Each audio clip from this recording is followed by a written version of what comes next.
अस्सलाम वालेकुम। Programme direct line के साथ मैं हूं जवेरिया जैद। नाज़रीन, मशरिक़ वुस्ता हर एक नया दिन एक नया ख़तरा और एक नई खबर के साथ सामने आ रहा है। एक तरफ अमेरिका और ईरान के दरमियान जंगी बयानात, हमलों के दावे, धमकियां और जवाबी कार्रवाइयां हैं, तो दूसरी तरफ सालिस ममालिक जंग रोकने और मुज़ाकरात की बहाली के लिए सरगर्म हैं। सवाल अब यहाँ पे ये है कि अगर सिफारतकारी जिंदा है तो बारूद क्यों बरस रहा है? अगर मुज़ाकरात जारी हैं तो मिसाइल क्यों चल रहे हैं? उधर ट्रंप और नेतन्याहू मुसलसल एक दूसरे से राब्ते में हैं, जबकि इसराइल ईरान पर मजीद सख्त कार्रवाई की बात कर रहा है। दूसरी जानिब अमरीकी हुकाम सिफारती हल की उम्मीद भी दिला रहे हैं। आखिर ये दोहरी पॉलिसी क्यों इख्तियार की जा रही है, ये एक बहुत अहम सवाल है। क्या वाशिंगटन वाकई जंग नहीं चाहता या सिर्फ दबाव बढ़ाकर अपनी शराइत मनवाना चाहता है? क्या तेहरान भी ताकत का मुजाहरा सिर्फ मुज़ाकरात में बेहतर पोजीशन हासिल करने के लिए कर रहा है? क्या सालिस ममालिक वाकई जंग रोक सकेंगे या ये कोशिशें सिर्फ वक्त खरीदने की हिकमत अमली हैं? आज इसी पर बात होगी कि जंग और मुज़ाकरात साथ साथ आखिर क्यों चल रहे हैं और अमेरिका के अंदर कन्फ्यूजन क्यों दिखाई दे रही है? क्या ट्रंप दाखिली और आलमी दबाव का शिकार हैं? सालिसी किस हद तक मौसर साबित होगी? और सबसे बढ़कर आने वाले दिनों में मशरिक़ वुस्ता का सियासी, अस्करी और सफारती मंजरनामा आखिर किस समत जाता दिखाई दे रहा है? प्रोग्राम के पहले हिस्से में हम इसको डिस्कस करेंगे और नाजरीन, प्रोग्राम के दूसरे हिस्से में हम बात करेंगे इस मुआशरे की जो हर गुजरते दिन के साथ बहुत बेरहम हो गया है, ख़ास तौर पर मासूम बच्चों के लिए। कराची में एक मासूम 6 साला बच्चा अपने ही पड़ोसी की दरिंदगी का निशाना बन जाता है। मीरपुर खास में इलाज के नाम पर धोखा देने वाले एक जाली आमिल पर 2 कमसिन बच्चियों की इज्जत पामाल करने का इल्जाम है, जहां एक मासूम जान हमेशा के लिए खामोश हो गई। लाहौर का रुख करें तो इचरा में ट्यूशन सेंटर के वॉशरूम से 10 साला बच्ची की लाश मिलती है। नाज़रीन, ये सिर्फ चंद खबरें नहीं हैं, ये हमारे ज़मीर पर लगने वाले ऐसे सवालात हैं जिनके जवाब पूरा मुआशरा देने से कासिर दिखाई देता है। आखिर हमारे बच्चे जो हमारे कल के मेमार हैं, आज अपने ही घरों, अपनी ही गलियों, मोहल्लों और तालीमी इदारों में आखिर गैर महफूज क्यों हैं? आखिर किस पर एतबार किया जाए? पड़ोसी पर, उस्ताद पर या उन इदारों पर जो तहफ़्फ़ुज़ की ज़मानत देने के दावे करते हैं, लेकिन ये दावे हवा होते नज़र आ रहे हैं। आज के प्रोग्राम में हम इस पर भी बात करेंगे, लेकिन सबसे पहले हम अमेरिका ईरान कशीदगी पर बात कर लेते हैं। पैनल मेरे साथ मौजूद है, पैनल का तारुफ आपसे करा देती हूँ। डिस्कशन के लिए एक्स एम्बेसडर इमरान अली साहब ने हमें ज्वाइन किया है। इसके साथ साथ मंसूर जाफ़र साहब एडिटर हैं अल अरेबिया TV, माहिर अमूर मगरबी एशिया, हमें ज्वाइन कर चुके हैं और स्टूडियोज़ में बाबर डोगर साहब आ चुके हैं। बहुत शुक्रिया आप तीनों मेहमानों का अदा करना चाहूँगी। सबसे पहले इमरान अली साहब, मैं डिस्कशन का आगाज़ आपसे कर लेती हूँ। ईरान अमेरिका कशीदगी, कुछ दिन ऐसा लगता है कि सिचुएशन बेहतर होती हुई नज़र आ रही है, लेकिन उसके बाद कशीदगी जो है वो फिर बढ़ जाती है। इस कशीदगी में अब सालिस खासे मुतहरिक नज़र आ रहे हैं। ख़ासतौर पे हम पाकिस्तान और कतर की बात करें तो दोनों बहुत एक्टिव दिखाई दे रहे हैं। लेकिन सर, सवाल ये है कि क्या सालिसी अपना रोल प्ले कर सकेंगे या नहीं, क्योंकि दोनों फ़रीक़ैन, अगर हम अमेरिका और ईरान की बात करें तो कोई भी पीछे हटने के लिए तैयार नहीं है। कैसे देखते हैं आप? अभी पॉइंट ऑफ नो रिटर्न नहीं है। अभी तक आप समझ लें कि लाइफ सपोर्ट के ऊपर है ये प्रोसेस। अभी पॉइंट ऑफ नो रिटर्न नहीं है। सालिसी इसलिए ज़रूरी है कि दोनों तरफ डिस्ट्रस्ट बहुत है। ये नहीं कि MOU साइन हो गया तो उसके बाद आप पीछे हट जाएं। पाकिस्तान को कतर से भी ज़्यादा, कतर फाइनेंशियल मैटर्स में तो अडेप्ट है, लेकिन जहाँ तक डिप्लोमेसी और नेशनल सिक्योरिटी की और इंटरनेशनल लॉ की बात है, उसमें पाकिस्तान का रोल ज़्यादा है। तो इसलिए पाकिस्तान को साथ रहना पड़ेगा and at a very higher level, सिर्फ ऑफिशियल्स नहीं, पाकिस्तान की तरफ से सीनियर लेवल पे किसी डिसीजन मेकर को भी ज़्यादातर इस प्रोसेस में साथ रहना पड़ेगा, वरना ये बार बार डिरेल होता गया तो अपने मीनिंग खो दे। सर, पाकिस्तान साथ तो है, लेकिन यहाँ पे सवाल ये भी उठता है कि जो सालिसी हैं, ख़ासतौर पे पाकिस्तान, कितनी ज़्यादा मुश्किल उसके लिए खड़ी हो जाती है। बार बार बीच में आना, बार बार दोनों फ़रीक़ैन को कायल करना, एक मेज़ पर लेके आना, कितना मुश्किल होता है पाकिस्तान के लिए एज अ मीडिएटर? पाकिस्तान देखें, कई दफ़ा इस तरह इस प्रोसेस के दरमियान बीच में ऐसा हुआ है कि पाकिस्तान ने ऑलमोस्ट गिव अप कर दिया था। बहुत मुश्किल होता है क्योंकि आप बड़ी मुश्किल से वर्डिंग ठीक करते हैं, ड्राफ्ट ठीक करते हैं, दोनों को बिठाते हैं, मनाते हैं, फिर कभी तस्वीर पे झगड़ा कर लेते हैं, कभी वॉकआउट कर लेते हैं। तो ये खासा मुश्किल काम है। फिर अगर टैंकर्स को अटैक कर दिया था तो हॉटलाइन बनी हुई थी, उस पर बात कर लेते, बजाय इसके कि आपने बहुत इतने मैसिव अटैक्स किए हैं साउथ ईरान पे। तो दोनों साइड्स पाकिस्तान की पेशेंस को बहुत टेस्ट करती हैं। बिल्कुल सही। मंसूर जाफ़र साहब भी हमारे साथ मौजूद हैं, शामिल गुफ्तगू करते हैं। मंसूर जाफ़र साहब, आप सिचुएशन को कैसे देख रहे हैं?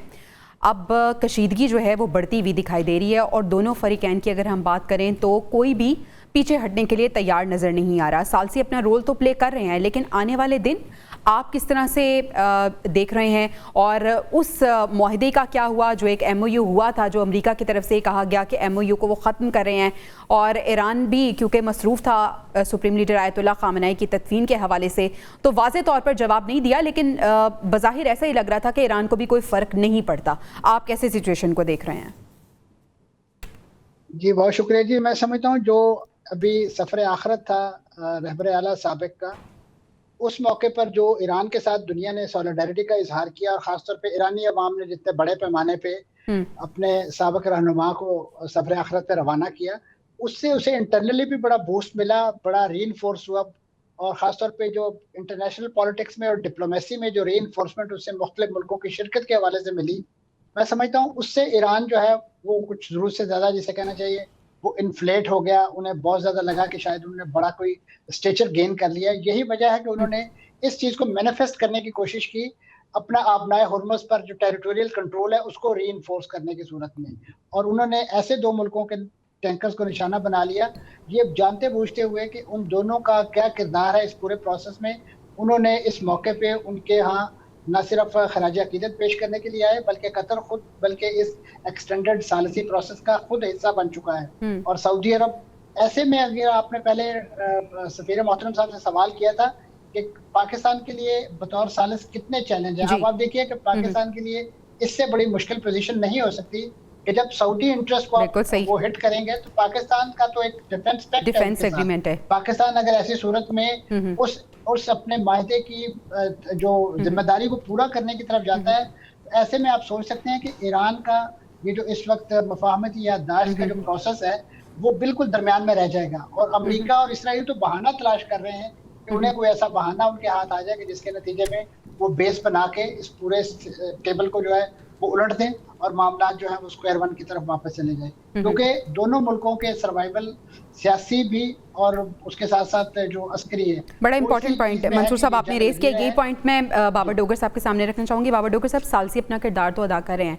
लेकिन ईरान ने जो अटैक किया है सऊदी और कतरी जहाज़ पे, कितना बड़ा पाकिस्तान के लिए चैलेंज खड़ा हो गया है, क्योंकि हमारा डिफेंस एग्रीमेंट भी है सऊदी अरब के साथ। और आपको लग रहा है कि ईरान जो है वो थोड़ा सा ओवर कॉन्फिडेंट हुआ है? सबसे पहले आपने कहा कि पाकिस्तान के लिए कितना बड़ा धचका है। देखें, जब से ये जंग स्टार्ट हुई है उसमें पाकिस्तान की निगोशिएटर रहा है, उसमें पाकिस्तान जो है मीडिएटर रहा है। पाकिस्तान की ही एफर्ट की वजह से ये अल्टीमेटली डायलॉग के MOU जो है वो हुआ। उसके बाद ये जो डायलॉग हो रहे हैं इसमें पाकिस्तान का की रोल है। सबसे बड़ा मीडिएटर, सबसे ज़्यादा कोशिश पाकिस्तान ने की। तो पाकिस्तान किसी तौर पे ये नहीं चाहेगा कि ये उसकी सारी एफर्ट जो है वो रहेगा जाए और ये दोबारा जंग की तरफ जाए। उसका सबसे ज़्यादा नुकसान भी पाकिस्तान को है। जहाँ तक बात है अब दोबारा जो टेंशन हुई है इसमें, जिस तरह से अभी बात हो रही थी कि बहरे हरमुज़ जो है, ईरान को इस जंग में एक चीज़ की रियलाइजेशन हुई है कि उसकी सबसे बड़ी डिफेंस लाइन जो है वो हरमुज़ है और पे किसी तौर पे वो वहाँ पर अपना कंट्रोल लूज नहीं करना चाहता। अमेरिका उस वक्त तक ट्रम्प का ये ख्याल है, उस पर खलीजी ममालिक का भी प्रेशर है, सारी दुनिया का प्रेशर है कि अगर हरमुज़ नहीं खुलता पूरे तरीके से तो ये कोई जीत नहीं है, ये कोई फतह नहीं है, अल्टीमेटली उसका विनर ईरान ही है। तो वो चाह रहे हैं कि हरमुज़ पूरे तौर पे खुले और ईरान जो है वो ये चाह रहा है कि ये जो स्पेसिफाइड रूट है, जो रूट उसने दिया है, सिर्फ इसी रूट का इस्तेमाल होगा, इसके अलावा किसी और रूट का इस्तेमाल नहीं होगा। अब जो भी दूसरे रूट की तरफ आता है ईरान उस पर अटैक कर देता है, उस पर फायरिंग शुरू कर दी जाती है। जो रिसेंटली ये वो वाला रूट नहीं था जो उसने स्पेसिफाई किया हुआ है।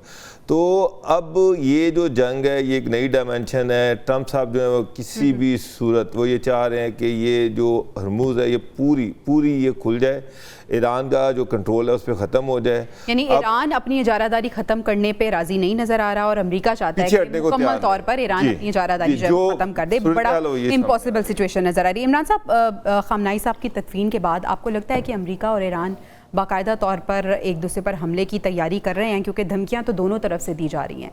क्योंकि जिस तरह से तदफीन हुई, जिस शान शौकत के साथ ईरान ने तदफीन किया है सुप्रीम लीडर आयतुल्लाह खामनाई की, जिस सॉलिडेरिटी का पूरी दुनिया ने मुजाहरा किया है, डोनाल्ड ट्रंप को ये बिल्कुल भी डाइजेस्ट नहीं हो रही सिचुएशन। और दूसरी तरफ अगर हम ईरान की बात करें तो कहीं ना कहीं ईरान भी कुछ ओवर कॉन्फिडेंट, कुछ एरोगेंट इस सिचुएशन को लेकर नज़र आ रहा है। कितना वाइजली चलना चाहिए दोनों को? ईरान का फायदा तो ये हुआ है कि ईरानियन नेशनलिज्म, ईरान की एज अ स्टेट बहुत ज़्यादा उसकी प्रोफाइल, उसकी परफॉर्मेंस बहुत रेज हुई है। लेकिन इसका डर ये होता है कि आप जो स्ट्रीट पे इमोशंस होती हैं वो आपकी रूलिंग एलीट पे इम्बाइब कर लेती है, और जब वो इम्बाइब करती है तो it is liable to make the wrong decisions. मेरा ख्याल है कि इन 60 दिनों के दौरान ईरान को अपना हुर्मुज़ पे से फ्री शिपिंग की इजाज़त देनी चाहिए। फ्री शिपिंग से मुराद है लेन्स के हिसाब से भी। ये प्रेसिडेंट बाद में कर लें, जब देखें तो सही कि अमेरिका ऑफर क्या कर रहा है 60 डेज में। ईरान का मसला ये है कि वो इतनी दफ़ा टॉक्स के दौरान अटैक हो चुका है कि वो डिस्ट्रस्ट करते हैं और वो कहते हैं आप फ्रंट हमें सब कुछ दें आप, तो इसलिए ये प्रॉब्लम है। लेकिन इमरान साहब, सवाल तो ये भी है ना कि स्ट्रेट ऑफ हुर्मुज़ एक ऐसा ट्रम्प कार्ड है ईरान के पास, इसके अलावा ईरान के पास कुछ है भी नहीं। कि ईरान के पास एक तो अब नया हुर्मुज़ है, आपने बिल्कुल दुरुस्त कहा, इस वक्त सबसे बड़ा ट्रम्प कार्ड है, और दूसरा ईरान के पास अमेरिकन बेसिस है गल्फ कोऑपरेशन काउंसिल के, जिस पे वो अटैक कर सकता है। बस ये 2 चीजें हैं ईरान के पास। लेकिन इन 60 डेज में देखें, ज्योग्राफी तो ईरान के साथ है ना। ईरान अगर इस वक्त एक एक्स्ट्रा ऑर्डिनरीली स्ट्रॉन्ग स्टांस ना ले अपना हुर्मुज़ के ऊपर, it can change it after that. तो ज्योग्राफी तो उसकी साइड पे है। जब विड्रॉल हो जाए अमेरिका का और हो जाए, उससे अब आप छीन नहीं सकते आप नया हुर्मुज़।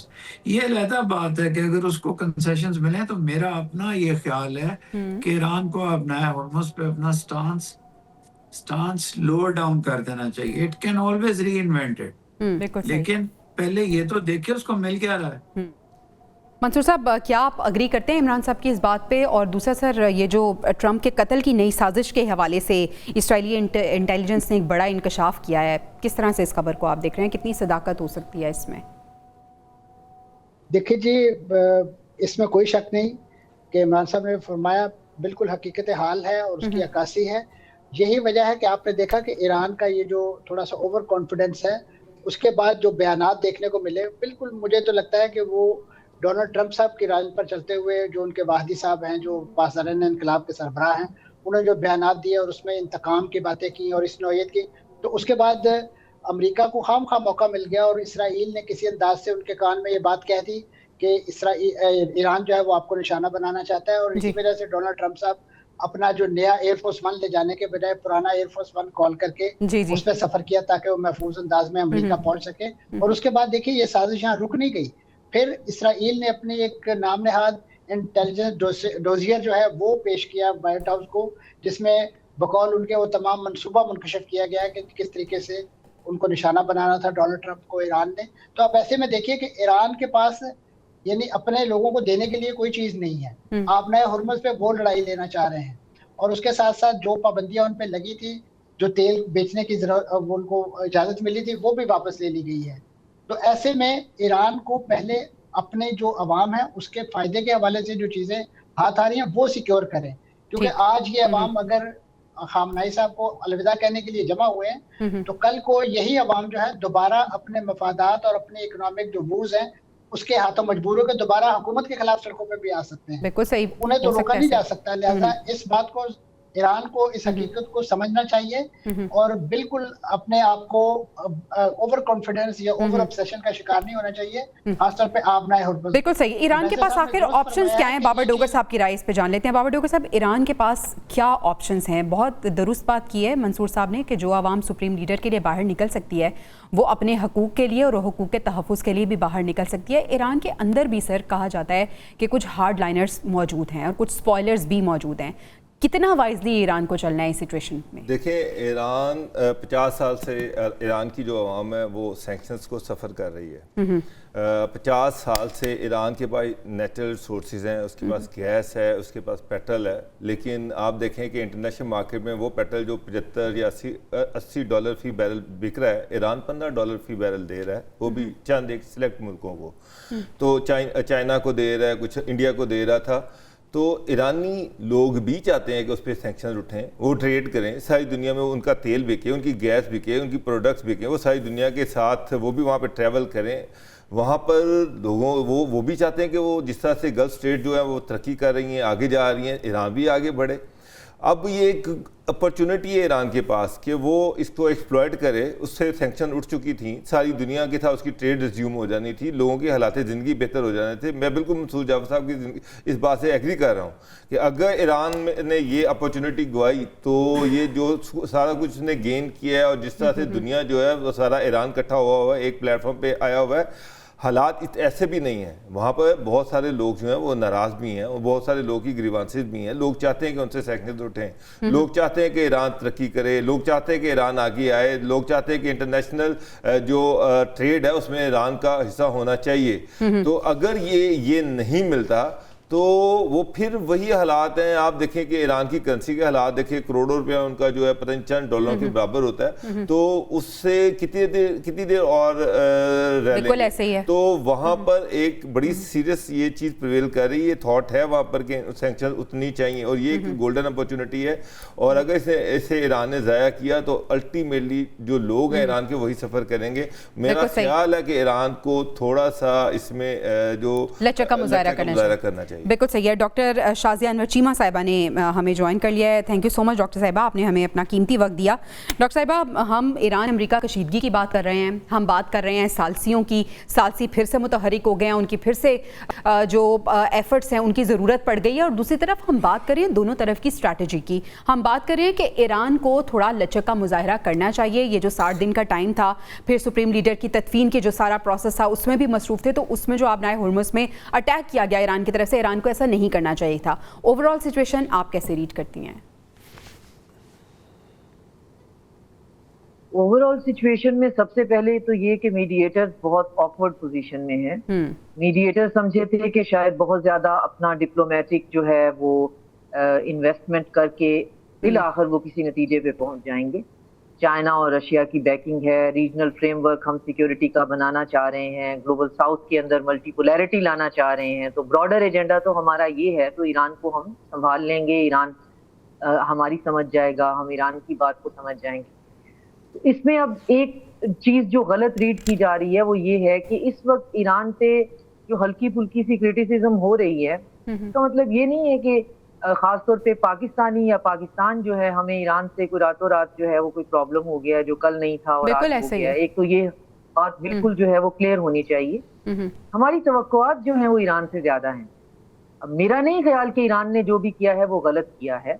MOU की जो आर्टिकल 5 है उसके तहत 30 दिन तक उन्होंने उसको डीमाइन करना था स्टेट ऑफ हुर्मुज़ को, और अगले 30 दिन उन्होंने देखना था। तो उसमें बाकायदा लिखा हुआ है कि इंतजामी अमूर जो हैं वो ईरान के पास रहें। तो इस पे कोई दो राय नहीं है कि ईरान को प्रोवोक किया गया है। अब मसला ये है कि हर जिंदगी की सिचुएशन इतनी आसान नहीं होती, 2+2 नहीं होती। आपको एडवर्सरीज ने प्रोवोक करना है। जैसे अब्बास इराक़ची साहब ने कहा था कि हम धमकियों का जवाब अमली तौर पे देते हैं। बिल्कुल, लेकिन वो अमली तौर से थोड़ा सा आगे जा रहे हैं। अच्छा, ये हमारा पॉइंट। प्रोवोकेशन है, प्रोवोकेशन होनी है, इससे ज्यादा भी हो सकती है। देखिए MOU आया, ट्रंप की वजह से आया। ईरान ने तो पहले दिन जो है जंग के दूसरे दिन ही वाया पाकिस्तान यही पॉइंट्स भिजवा दिए थे जो कि सारे के सारे ईरान की फेवर में जाते हैं। ईरान ने अपना स्टेटस जो है वो अर्न किया। ईरान के पास रशिया की चाइना की पूरी सपोर्ट थी और उनको खुलकर ये बताना भी चाहिए कि हमारे पास मिलिट्री हार्डवेयर की और रिकॉनेसेंस और इंटेलिजेंस की पूरी सपोर्ट थी। और पाकिस्तान ने तो इवन हमें एक इंटेलिजेंस का पूरा हब जो है वो एस्टेब्लिश करके दिया। तो तभी हमारी जो एक पूरी की पूरी फर्स्ट और सेकंड ईयर की रेजिम है ईरान की असैसिनेशन के बाद, तो एक तो ये कि उनके अंदर ये थोड़ी सी चीज पॉलिटिकल जो है वो मैच्योरिटी आ जानी चाहिए, और दूसरा ये समझ जाना चाहिए कि अगर एक दो जहाज ओमानी साइड से स्नीक आउट कर रहे हैं और आपसे चोरी छुपे भाग कर निकल रहे हैं, वो 3 जहाज ना तो दुनिया की इकोनॉमी को स्टेबल कर सकते हैं, वो एक ऐसी हरकत है ठीक है, यानी आपको थोड़ा सा लिवरेज दे देना चाहिए। डॉक्टर साहब, हमें ब्रेक पे जाना है, ब्रेक से जब वापस आएंगे तो हम बात करेंगे इसराइल की, कि इसराइल ने किस तरह से ये जंग जो है वो मुसल्लत की है अमेरिका पर, और क्या कहकर डोनाल्ड ट्रंप को बहुत ज़्यादा चढ़ाया गया था कि किस तरह से ईरान हमारे कदमों में आ जाएगा, लेकिन ये जो काया है वो उल्टी किस तरह से पड़ी। पैनल की राय इस पर जानेंगे। Stay with us. Welcome back नाज़रीन। ऐसा लगता है कि ये जो जंग है इसराइल ने अमेरिका पर इम्पोज़ की है और अमेरिका को ये कहकर बहुत ज़्यादा भड़काया गया है कि अगर हम ईरानी क़यादत को ख़त्म कर देंगे तो ईरान हमारे कदमों में होगा, जबकि इंटरनली ईरान भी जानता था कि ऐसा नहीं हो सकता, लेकिन उसने मिसकैलकुलेशन करवाई अमेरिका के थ्रू। बाबर डोगर साहब, सवाल ये है कि क्या इसराइल ही ऐसा है जो इस जंग को ख़त्म होने नहीं दे रहा और बड़ी जंग की तरफ ये चाह रहा है इसराइल कि ये मामला जो हैं वो एक बड़ी जंग की तरफ आगे जाएं? देखिए, ये जंग अल्टीमेट जो स्टार्ट हुई थी वो भी इसराइल ही की इसरार पर, उन्हीं की कैलकुलेशन पर। ट्रंप जो थे उनको एक अंडरस्टैंडिंग दी गई कि अगर अमेरिका इसराइल का साथ देता है और अमेरिका इसराइल पे अटैक करता है, और सॉरी ईरान पे अटैक करता है, तो 2 हफ्ते में ये ईरान जो है वो सरेंडर कर जाएगा।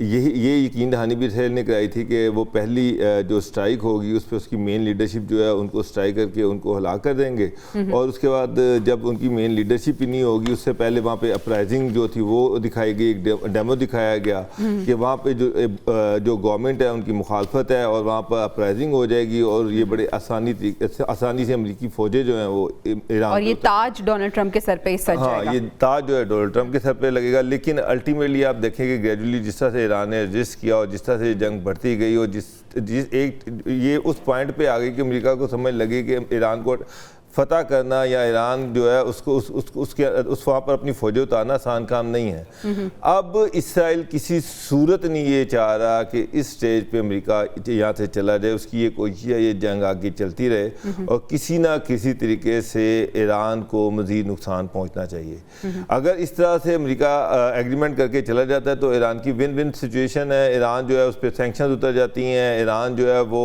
एक पावर, रिकग्नाइज पावर जो है उसको मान लिया जाता है। सारी दुनिया तो मान चुकी है कि जिस तरह से उसने 2 बड़ी कुव्वतों को, एक अमेरिका सुपर पावर है, इसराइल एक बड़ी फौजी कुव्वत है, दोनों का जिस तरह से मुकाबला किया और अल्टीमेटली दोनों अमेरिका जो है इस जंग से पीछे हट रहा है ग्रेजुअली। जब वो टेक्निकल टॉक स्टार्ट हो गई तो इसका मतलब ये है कि वो अब मुज़ाकरात के ज़रिए से ये मसला हल करना चाह रहा है, तो इसराइल को ये मंजूर नहीं है। अब ये जो असैसिनेशन का जो प्लॉट बनाया गया कि जी ईरान जो है वहाँ पे असैसिनेशन, ट्रंप की असैसिनेशन का प्लॉट बन रहा है, और ये बात इसराइल ऐसे वक्त में कर रहा है जब खामनाई जो है उनकी बरियल है, वहाँ पे लोग जो है इमोशनल हैं। अटैक तो 28 फरवरी को इसराइल ने किया था, इसराइल के अटैक की वजह से ये सारी शहादतें हुई, तो वहाँ पर ट्रंप को मारने से ईरान को क्या मिलेगा? वहाँ पर नारे ज़रूर लग रहे हैं। जब वो वहाँ पर ये चीज़ें आ रही हैं, कासिम सुलेमानी की जब डेथ हुई उसको भी ये नारे लगते रहते हैं, लेकिन ईरान का टारगेट तो होना चाहिए इसराइल की लीडरशिप। वो अमेरिका को क्यों मारेंगे?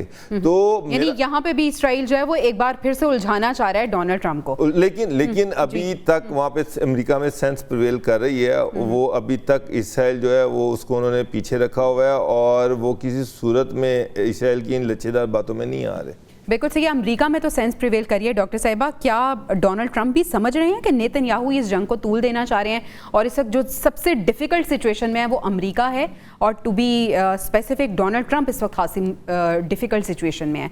क्या समझती हैं आप?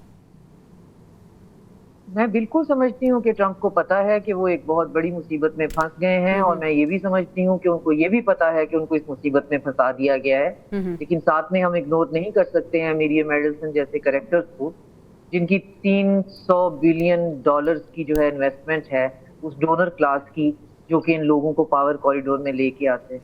वो तो उनके कंप्रोमाइज होना in the terms of kind and cash, उस पर तो आप नहीं आपकी दो राय हो सकती। साथ में उनके मिड टर्म्स हैं, मिड टर्म के अंदर अगर सेनेट उनके खिलाफ हो जाता है, जो कि सारे का सारा एपेक लॉबी के पेरोल पे है ऑलमोस्ट, तो उनके लिए मिड टर्म बहुत मुश्किल हो जाएगा। तो इस वजह से वो एक तरफ आलमी मईशत को बचाने के लिए, स्टेट ऑफ हॉर्मुज़ खुली रखने के लिए एक जो है वो ईरान के साथ बातचीत भी कैरेट और स्टिक वाला काम करना चाहते हैं। लेकिन ईरान जो अमेरिका है उसके अंदर रिपब्लिकन और डेमोक्रेट में बाइपार्टीसन है कि ईरान जो है उसको डिसफंक्शनल किए बगैर, और डिसफंक्शनल से मेरी मुराद है कि उसका जो सेंट्रल स्टेट बैंक है वो जब तक स्विफ्ट सिस्टम में नहीं आएगा, और स्विफ्ट सिस्टम में आए तो वहां पे हमारा एक पपेट हो, और वो पपेट जो है वहां के रिसोर्सेज को प्लंडर करने में हमारी हेल्प करे, और हम इराक की तरह कोई एंडोमेंट फंड बनाएं और सारे का सारा रिसोर्स रिच जो है वो कंट्री जो है वो हमारे कंट्रोल में हो, लेकिन इस तरह से हो कि हमारी मर्जी से चलता रहे। फिर हमने आगे चाइना की तरफ निकलना है। तो वो एक वीकेंड वॉर पे आए थे। वीकेंड वॉर के बाद उनका मेन पर्पस जो है वो चाइना। अब स्टेट ऑफ हुर्मुज के प्रॉब्लम के बाद अब शरारतें जो उन्होंने शुरू कर दी हैं, इंडोनेशिया को उकसाना शुरू कर दिया, स्ट्रेट ऑफ मुलाका बंद कर दें स्टेट, और फिर सेंटकॉम से ने एक कॉन्फ्रेंस की है, 16 से ज्यादा ममालिक बिठाकर उन्होंने कहा है कि स्टेट ऑफ हुर्मुज को जबरदस्ती खुलवाते हैं। लेबनान के साथ उसकी सेंट्रल गवर्नमेंट के साथ डील जो है वो आपको पता ही होगी, इजराइल की करा दी है क्योंकि बिल्कुल अपोजिट है MOU के, तो और साथ में ओमान पे प्रेशर है। लेकिन अब दो रास्ते हैं। एक रास्ता ये है कि अपनी सियासत बचाने के लिए अपनी डोनर क्लास को अपने साथ रखना, फिर अपनी जो पॉलिटिकल लेगेसी बचाने के लिए पब्लिक ओपिनियन को साथ रखना, और उन दोनों चीजों में फंसकर जो इकोनॉमी है जिसको सुपरफिशियली मेंटेन किया गया है उसको नोज डाइव से बचाना। और ये इनको लगता है कि शायद ये बार बार के ईरान से पंगे लेकर इस चीज को संभाल लेंगे। ईरान देखें, ईरान को भी मैच्योरिटी का सबूत देना चाहिए। पॉलिटिकल मैच्योरिटी हमें ईरान में भी कम नजर आती है। जो ओपिनियन हमारी इनकी इस वॉर को, ठीक है, दोनों को मैच्योरिटी का मुजाहरा करना चाहिए क्योंकि दोनों के लिए बहुत नागुज़ीर है। बाबर डोगर साहब, अब हम इसको कंक्लूड करते हैं। ये 60 दिन कितने इंपॉर्टेंट हैं, कितने पीसफुली ये चल सकते हैं, और फिर वो मुज़ाकराती दौर जिसके बारे में बात हो रही थी कि वो पाकिस्तान में हो सकता है, क्या वो पाकिस्तान या कहीं और होता हुआ आप देख रहे हैं? देखें, आज कतरी डेलीगेशन जो है वो फिर ईरान रवाना हो रहा है और अमेरिकन अप्रूवल के बाद वो वहाँ पर जा रहे हैं। तो उम्मीद है पाकिस्तान जो है वो भी इसमें रोल प्ले कर रहा है। लग रहा है कि आने वाले दिनों में ये जो टेक्निकल टॉक्स हैं ये दोबारा रिज्यूम होंगी, क्योंकि अमेरिका में जो अभी तक मैं वेस्टर्न मीडिया को पढ़ रहा हूँ या अमेरिकन मीडिया को पढ़ रहा हूँ, तो वहाँ पर एक चीज़ तो बड़ी क्लैरिटी के साथ है कि ट्रम्प जो है वो किसी सूरत में ये जो टेक्निकल टॉक्स हैं इसको ये नहीं चाहते कि ये ख़त्म हो जाएँ। वो ये चाहते कि ये रिज्यूम हो। और आज देखें, आज कोई लड़ाई नहीं हुई, कोई अटैक नहीं हुआ। तो आगे दूसरा मरहला जिस तरह से कहे थे इस्लामाबाद में होगा, तो मुझे लग रहा है कि उम्मीद है कि जो टेक्निकल टॉक का अगला जो भी स्टेज आएगी वो इंशाल्लाह पाकिस्तान में ही होगी। बिल्कुल सही है। डॉक्टर साहिबा, क्या आप समझती हैं कि पाकिस्तान में ही दोबारा ये मुज़ाकराती दौर होगा, और अगर होता है तो कितना फ्रूटफुल आप देख रही हैं? पाकिस्तान में 11 को होने की बात हो रही थी, अब 14 की डेट हमारे पास पहुंच रही है। देखिए, हमें इसको बिल्कुल भी बहुत बड़ा इशू नहीं बनाना चाहिए। मुज़ाकरात कहीं भी हो जाएं उससे फर्क नहीं पड़ता है, और मसाइल जो हैं वो मुज़ाकरात से और निगोशिएशन से ही हल होते हैं, और पाकिस्तान के रोल को कोई माइनस नहीं कर सकता। हमें थोड़ा सा इसको टोन डाउन करके इसको थोड़ा सा डाउन प्ले करने की जरूरत है। दो ममालिक जो हैं दोनों अपनी ह्यूब्रिस के अंदर सींग फंसा के बैठे हुए हैं। हम अपना डिप्लोमेटिक जो है जितनी इन्वेस्टमेंट है उस पर खर्च किए चले जा रहे हैं, और ये ना हो कि फिर ना खुदा ही मिला और ना वसाले सनम। तो खुदा ना खास्ता ऐसी कोई सूरत नहीं होगी, लेकिन हमें अपना फोकस उस रीजनल सिक्योरिटी फ्रेमवर्क पे रखना चाहिए जिस पे हम काम कर रहे हैं। सही। और ईरान का मसला, ईरान को ये समझना चाहिए कि उसको यहाँ पे सिमुलेट होना है, इंटीग्रेट होना है, और मैच्योर और मुश्किल डिसीजन स्ट्रेटेजिक पेशेंस के साथ लेने हैं। हर वक्त उनकी उंगली पकड़ के उनके साथ जो है उनकी दोस्तियां कोई नहीं आके करवाएगा। ये इतनी मैच्योरिटी उनके लिए होनी चाहिए। बाकी हम उनके साथ हैं। पाकिस्तान इस वक्त जो है बहुत ऑकवर्ड पोजीशन में है। हमें थोड़ा सा प्ले डाउन करने की जरूरत है। इस्लामाबाद में हो बहुत अच्छी बात है, कहीं और हो जाएं हमें फर्क नहीं पड़ता। हम तारीख में इस वाकये के सेंटर पॉइंट हम तो वो हैं जो चाहते हैं कि मशरिक़ वुस्ता में और पूरी दुनिया में अमन आए, और इसी के लिए हम कोशिश भी कर रहे हैं। बहुत शुक्रिया डॉक्टर शाज़िया अनवर चीमा साहिबा, इमरान अली साहब हमारे साथ मौजूद थे, बाबर डोगर साहब हमारे साथ ही मौजूद होंगे। नाज़रीन, अभी ब्रेक पे जाना है, ब्रेक से वापस आएंगे तो मुआशरे की बेहिसी की बात करेंगे। हमारे बच्चे बहुत गैर महफूज हैं, क्या वजह है इसकी, ब्रेक के बाद डिस्कस करेंगे। Stay with us. नाज़रीन, हर चंद रोज़ बाद एक नई लाश, एक नई चीख, एक नया मातम, और फिर चंद दिन बाद सब कुछ मामूल पर। क्या हमारी हसासियत वाकई मर चुकी है? क्या जुल्म अब सिर्फ एक खबर बनकर रह गया है? ये सवाल सिर्फ कानून नाफिज करने वाले इदारों से नहीं, हम सब से है, वालिदैन से भी है, असातिज़ा से भी है, मुआशरे से भी है और रियासत से भी है। आखिर हमारी तरबियत में कहाँ कमी रह गई? इंसान के अंदर का दरिंदा इतना बेरहम कैसे हो गया कि मासूम बच्चों तक को नहीं बख्शा जा रहा? हुकूमतें हर सानिये के बाद सख्त कार्रवाई, फौरी इंसाफ और नए कवानीन के दावे करती हैं, मगर अगर जराइम रुक नहीं रहे तो सवाल उठेगा कि खौफ कानून कहाँ है? अगर मुजरिम बार बार दंदनाते फिर रहे हैं तो एहतसाब किस चीज़ का नाम है? वालिदैन भी एक कड़ी आजमाइश से गुजर रहे हैं। क्या सिर्फ बच्चों को घर में बंद करके रख देना इसका हल है, या इन्हें आगाही, एतमाद और अपनी हिफाजत की तालीम देना भी हमारी अहम जिम्मेदारी है?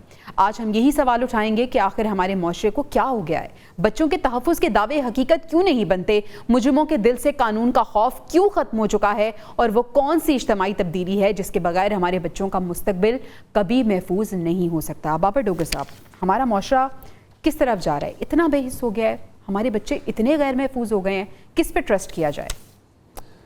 बिल्कुल आप सही कह रही हैं। जिस तरह से इंसिडेंट्स हो रहे हैं, जिस तौर से ये इंसिडेंट हो रहे हैं, जिस तरह से लाहौर में एक इंसिडेंट हुआ, कराची में हुआ, ओवरऑल पूरे पाकिस्तान में इस तरह के इंसिडेंट्स हो रहे हैं। बच्चे जो हैं वो तशद्दुद का निशाना बन रहे हैं, ज़्यादती का निशाना बन रहे हैं। बच्चे जो हैं उनको कत्ल कर दिया जाता है। इसमें बहुत सारे फैक्टर्स हैं। गुरबत है, बेरोज़गारी है, नाइंसाफ़ी है, माशरे में इंसाफ नहीं है, माशरे में गुरबत है, लोग जो है उनकी ख्वाहिशें दबी हुई हैं, रोज़गार नहीं मिल रहे, और ये अल्टीमेटली ये सारे फैक्टर मिल के इस तरह के जो हीनियस क्राइम्स हैं वो इस तरह के हीनियस क्राइम हो रहे हैं। आप देखें गरीब, अब ये लाहौर वाला जो इंसिडेंट हुआ है, नईमा जो लड़की थी, अब उसको वो ट्यूशन पे गई, वालिद उसका रिक्शा चलाता है, गरीब फैमिली है, वहाँ पे उसकी डेड बॉडी मिलती है, उस पर गले पे निशान है, और अभी तक एक मिस्ट्री बनी हुई है, पुलिस उसको हल नहीं कर सकी। और ये भी अब उसकी फैमिली ये कह रही कि जी उस पर जादू था, वो पहले भी सुसाइड इनिशियली कहा कि कत्ल किया है, और अब बयान। अब मुझे एक बात बताएं कि किस तरह से एक लड़की जो तावीज़ का जो वो बैंड है उसके ज़रिए से अपने आप को खुद बगैर लटके अपने आप को मार सकी। ओबियसली जो मेरी मेडिकल डॉक्टर से जो बात हुई है, जो मेडिकल रिपोर्ट है, उसमें उन्होंने कहा कि ये खुदकुशी नहीं हो सकती। लेकिन गुरबत है, गरीब आदमी है, रिक्शा चलाता है, उसको पता है कि उसको इंसाफ नहीं मिलना, तो वो बेचारा अब वो खुद ही पीछे हटता जा रहा है, और इस तरह की बातें फैमिली करना शुरू हो गई हैं कि हो सकता है। अच्छा बाबर डॉक्टर साहब, एक तो इंसाफ का मुतलाशी नजर आते हैं और उन्हें लगता है इंसाफ नहीं मिलेगा, दूसरी तरफ जो कानून का खौफ है वो भी खत्म हो गया है। कराची में जो इंसिडेंट हुआ है, जो 6 साला बच्चा वली जिसका कत्ल हुआ है, और फिर देखिए इंटरेस्टिंग चीज़ ये कि हमसाया था जिसने कत्ल किया, बड़ा मानूस था बच्चा, और सर अफसोस की बात कि बच्चा मर गया, उसके बाद मरने के बाद भी उसे ज़्यादती का निशाना बनाया गया। कहाँ की फ्रस्ट्रेशन है? ये दरिंदगी है। और एक चीज़ तो मैं आपको बताऊं, फिर मैं उसी बात पे आऊँगा कि लोगों को यकीन है कि वो जुर्म करेंगे और जुर्म करके बच जाएंगे, निकल जाएंगे, और उनका कुछ नहीं होगा। सही। सबसे बड़ा जो फैक्टर है इस वक्त ये है कि कानून और इंसाफ जो है उसकी अवेलेबिलिटी नहीं है। लोगों को ये यकीन होता है, वो जब अपने माशरे में इर्द गिर्द देखते हैं कि ऐसे लोग जो जराइम पेशा लोग हैं वो दंदनाते फिर रहे हैं, कानून जो है वो उनका कुछ बिगाड़ नहीं सकता, तो फिर बहुत सारे लोगों को ये हौसला होता है, इनकरेजमेंट होती है कि हम भी निकल जाएंगे, हम भी किसी पकड़ में नहीं आएंगे। बिल्कुल सही। तो यहाँ पर आप देख लें कि गरीब आदमी जो है वो तो बेचारा इंसाफ से वैसे ही मायूस है। आप जिससे बाबर डॉक्टर साहब, इससे पहले कि मैं जाली आमलीन की बात करूं, वो भी एक केस सामने आया, ये बताएं फिर बच्चों को महफूज करना किसकी जिम्मेदारी है? बहुत ज़्यादा एडवोकेसी की ज़रूरत है, हर किसी को बताया जाए कि किस तरह से बच्चों को हमने बड़ा करना है, कौन कौन रिस्पॉन्सिबल है? देखिए, पहली ड्यूटी तो वालिदैन की होती है। वालिदैन जो है वो बच्चे को एजुकेट करते हैं, बच्चे को बताते हैं कि किस तरह से सेफ रहना है। फिर मैं आपको कहूँगा यहाँ पे गुर्बत है, बेरोज़गारी है, यहाँ पे अनएजुकेशन है, वहाँ पे लोगों में अवेयरनेस नहीं है। तो ऐसी स्टेज पे हुकूमत जो है वो सामने आती है, हुकूमत सेंसिटाइज करती है। ये सोशल मीडिया का दौर है, मोबाइल का दौर है, हर बच्चों तक ये तालीम जानी चाहिए, बच्चों को पता होना चाहिए, छोटे बच्चों को पता होना चाहिए। हमारे साथ भारत है, पूरा यूरोप है, यूरोप में स्कूल लेवल पे बच्चों को ये एजुकेशन दी जाती है कि किस तरह से अपने आप को किस तरह से बचाना है, और ये बड़ा ज़रूरी है। बच्चों में अवेयरनेस होना, बच्चों को एजुकेट करना, और फिर वालिदैन जो है उनको भी ये सोचना चाहिए, बच्चों पर नजर रखनी चाहिए कि बच्चा जो है उसको मिल रहा है, कौन उसको खिला पिला रहा है। वो आमलीन के पास जा अच्छा, रही हैं, ये बच्चे आमलीन की जा मैं रहे बात करना चाहूंगी। अच्छा बाबर डोगर साहब, इतने केसेस सामने आते हैं, सोशल मीडिया भरा पड़ा होता है, फिर भी ये हम क्या कहेंगे, लिटरेसी कहेंगे कि आमलीन के पास बच्चियां पहुंच गईं और 2 बच्चियों के साथ ज्यादती हुई, एक की तो डेथ भी हो गई, तो ये आमलीन को पकड़ने वाला कोई नहीं है? ये भी अनफॉर्चुनेट है कि आमलीन को पकड़ने वाला नहीं है, फिर जहालत है, उस मेरा मतलब कि एजुकेशन नहीं है, तालीम नहीं है, लोग जो हैं उनमें अवेयरनेस नहीं है। बच्चे, एक और चीज़ भी है कि यहाँ पे मेडिकल ट्रीटमेंट बहुत महंगा है। लोग जो है वो बेचारे अल्टीमेटली इन आमलीन के पास चले जाते हैं। लोग अपना इलाज से घबराते हैं, डरते हैं कि हॉस्पिटल में जाएंगे, पैसे लग जाएंगे, बहुत ज़्यादा पैसे लग जाएंगे, उस खौफ से वो आमलीन के हत्थे चढ़ जाते हैं। इसी तरह से उनका काम चल रहा है, जादू टोना, ये सारी चीज़ें, और अल्टीमेटली इस तरह के हीनियस क्राइम हो रहे हैं। जब वो बच्चियों को आप उनके पास भेजेंगे, ऐसे लोगों के पास, बिल्कुल सही, तो फिर अल्टीमेटली बिल्कुल सही। बाबर डोगर साहब, टाइम की किल्लत है, वरना इस पर बहुत बात हो सकती है। नाज़रीन, अपने प्रोग्राम का इख्तिताम मैं इस चीज़ पे करूँगी कि जो तालीम है वो सिर्फ डिग्रीज़ का नाम नहीं है, तालीम शऊर का नाम है। और खुदारा अपने बच्चों को संभालें, बच्चों का मुस्तकबिल महफूज बनाएं, अवेयरनेस क्रिएट करें और बच्चों को बताएं कि बच्चों ने किससे मिलना है, किससे नहीं मिलना, और अपने बच्चों को खुदारा महफूज करें। प्रोग्राम से इजाज़त दीजिए, इंशाल्लाह आपसे अगले हफ्ते मुलाकात होगी। अल्लाह निगहबान।